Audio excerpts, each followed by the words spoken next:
Hey guys, Aaron Cybertron Zang here, and today I have another commentated VGC 14 battle for you all since you guys did 500 likes on the last video, so let's aim for another 500 on this one to support daily uploads.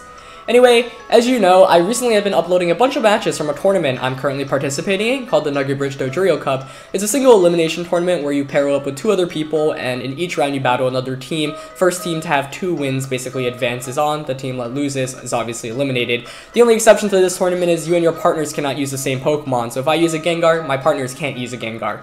My partners in this tournament were Matt Coyle and Ray Rizzo, both obviously incredible VGC players. I'm sure you guys all know Ray. Matt has actually top 4'd and top 8 worlds before, and he's a really great team builder and player in general, so it's an honor to play with both of them. And we've been doing pretty well so far. I believe we were undefeated, 5-0, and we made it all the way to the semifinals. Now, in the semifinals, Ray actually lost his first game, so I knew that I would have to win in order for us to even have a chance to advance to the finals. Matt would also need to win, but I played before Matt, so basically if I lost this one, our team would be eliminated from the tournament, so there's actually a lot of pressure going into this match. You'll see my opponent, Lupin, is using Scrafty, Kangaskhan, Gardevoir, and Amoonguss. The 2 he did not bring were Tyranitar and Azumarill. I brought Gengar, Pyroar, Lucario, Azumarill, and the 2 I did not bring were Miltank and Hydreigon.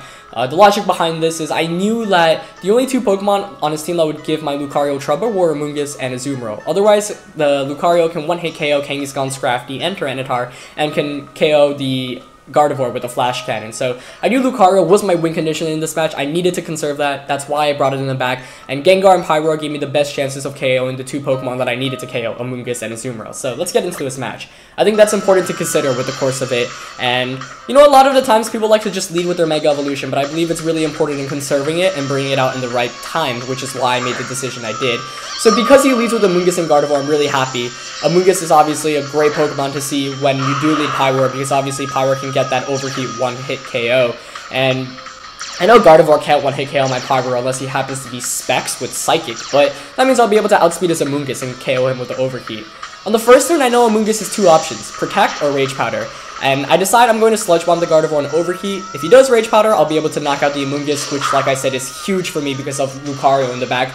And if he protects, then I'll be able to do a lot of damage to the Gardevoir. So it's a trade-off I'm willing to take any day. He does go for the Rage Powder, meaning I will be able to knock out one of the biggest threats to my team. So I take that out of the way. That's really good for me. So, you know, on the first turn, it's really couldn't have gone any better for me, I guess. Of course, Gengar does waste its attack, but I'll take that any day. Getting the knockout onto Amoonguss is what I really needed. He's able to get a Thunder Wave, which I was kind of surprised to see from Gardevoir, but I'm actually happy about that because it means I don't take any damage. It also means Gengar does not lose its Focus Sash. He's going to switch into Scrafty now, which will intimidate me. That's not going to matter, but Scrafty, of course, gets super effective hits on both my Pokemon, Crunch onto Gengar and Drain Punch onto Pyroar. Now here I get a bit aggressive. I do double target the Gardevoir. I probably would have went for the Will-O-Wisp onto the Scrafty, but Scrafties carry Lumberry so often now, which is why I didn't want to just waste it, and I really wanted to knock out the Gardevoir. My opponent reads this really well, though, as he does go for the Protect, so he gets the Crunch off onto Scrafty, Gengar, bringing down to my Focus Sash. Overheat is negated. Now, the following turn, I'm expecting a Drain Punch from the Scrafty, and I don't want my Pyro to faint just yet, and there's no reason it should faint, so I just bring in my Azumarill. I do get my Sludge Bomb off onto that Gardevoir. Gardevoir, you'll see, is able to hang on with just a bit of HP left, as he does go for a Moonblast instead of the Drain Punch into Azumarill. This caught me off guard. Definitely a great move on my opponent's end, doing a lot more than I expected. I was hoping Azumarill could come in by not taking any damage, but instead he catches me off guard completely. However, I'm still really happy about my position, because by getting in Azumarill, it means I'll be able to safely throw in the Gardevoir with the Aqua Jet. It also means Mega Lucario can actually just come out now and directly go for the close combat.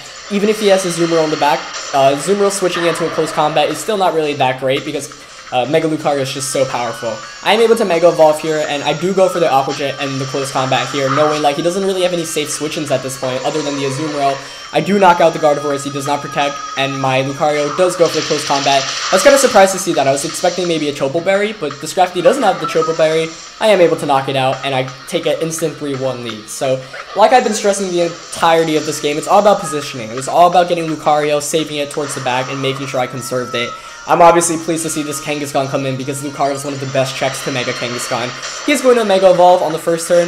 Of course, now Lucario, because it is Mega Evolve, does not have Inner Focus its ability anymore. So I do go for the double Protect here just to prevent any shenanigans from happening.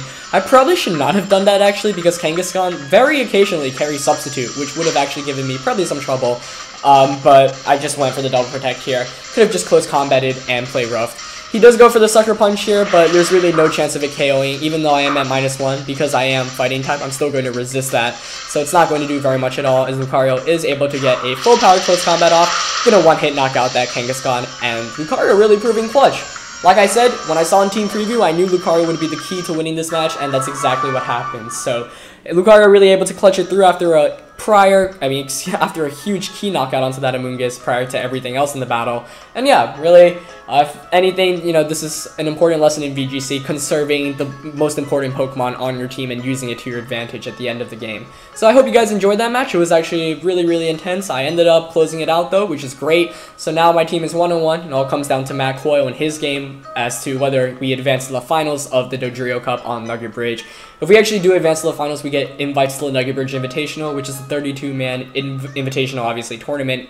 You have to be invited through a bunch of different methods, but this is one of the ways. If we do qualify, that would be great, especially because the invitational offers over $1,000 in prizes. That tournament's taking on Nugget Bridge's Twitch, I believe in July, so follow their Twitch if you don't already. Anyway, that's it for today's match. Let's hit 500 likes on this video like always, and I'll see you next time. Alright, peace.